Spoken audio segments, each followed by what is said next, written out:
Epilogue. As you will. That was the entirety of the letter to Rikusen. He thought of the red-haired girl, Gyokuin's youngest child, the daughter of an attractive traveling performer, raised so that she could one day go to the central region. She had harbored the survivors of the Yi clan. He was sure that Hakuyu and her sisters, likewise, had been saved by the girl whose smile never faltered. Just as Gyokuin had predicted, Yu grew up beautiful, and he had changed her name to Gyokuyu. He sent her to the rear palace, and now she had risen to become empress. Gyokuoyu had sought to follow in the footsteps of his father Gyokuin, whatever form that took. Though she did it in her own way, Gyokuyu was the same. What Gyokuin valued more than anything was the protection of the western capital. Gyokuoyu had sought to make it flourish, while Gyokuyu had worked to ingratiate herself with the central authority. The trio whom Rikusen had once treated as little sisters had also grown up beautiful. He only saw them again after Gyokuyu had become empress. The three of them served among her ladies-in-waiting. They had left the rear palace with her and lived in the empress's palace. The younger sisters didn't remember Rikusen, but the eldest, Hakuyu, knew him. This even though he had abandoned his past name and was living as someone else. Perhaps it was his fault for scrutinizing the sisters too closely as they went past. Hakuyu got in touch with him in part because he was a familiar face, but in part to urge him, as a surviving member of the Yi clan, to return to the western capital and become its leader. But that was unthinkable.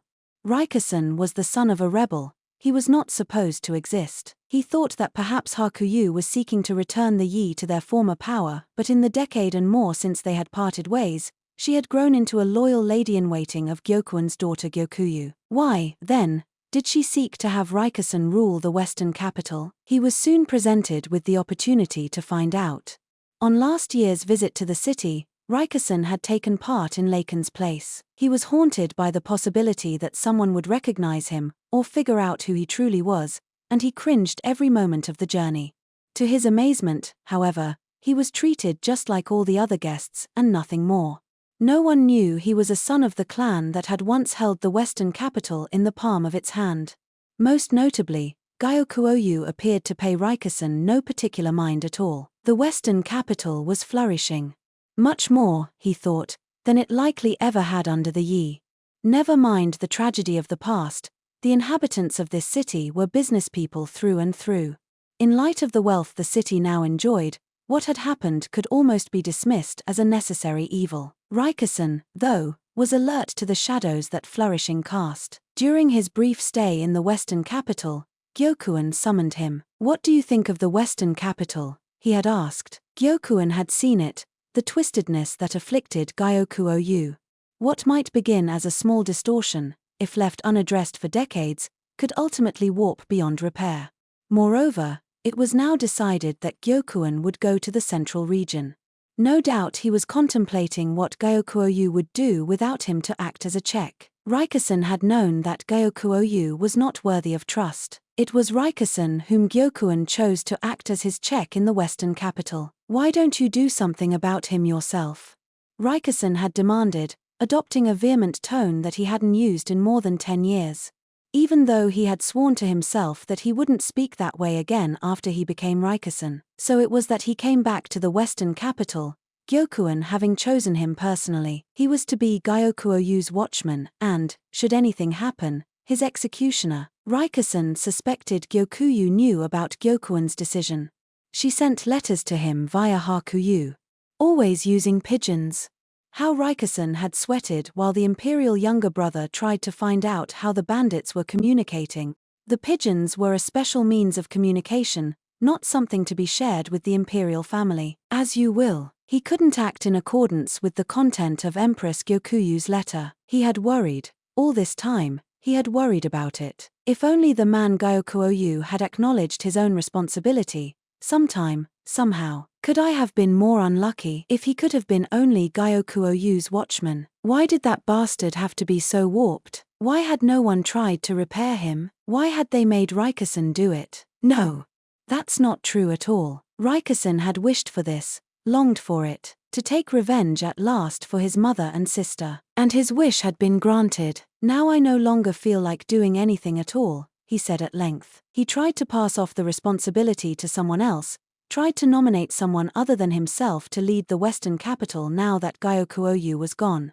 In a time of peace, there might have been a few takers, but no one wanted to step into the role of acting governor with the crisis of the insect swarm still fresh. He even started to hear people say that he himself should take the position, and that was when he finally gave voice to his thoughts. I think you, Moon Prince, might be appropriate. The imperial younger brother had gone slack-jawed.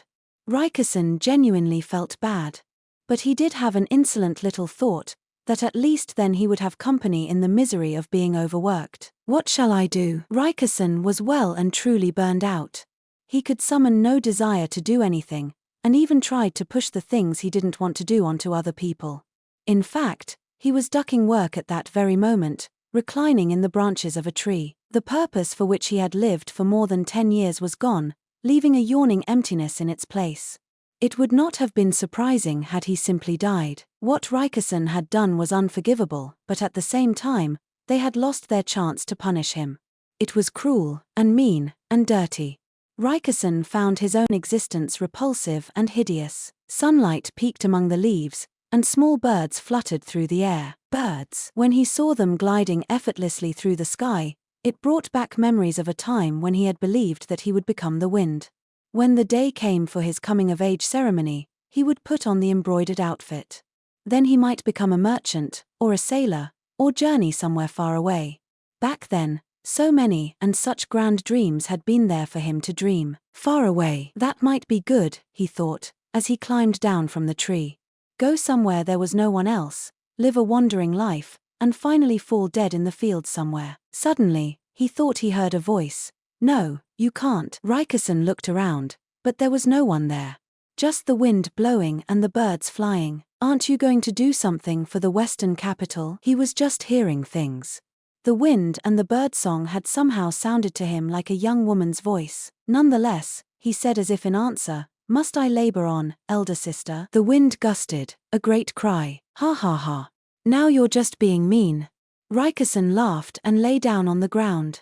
The sky spread above him, wide and blue, and the breeze felt lovely on his skin. That journey would have to wait.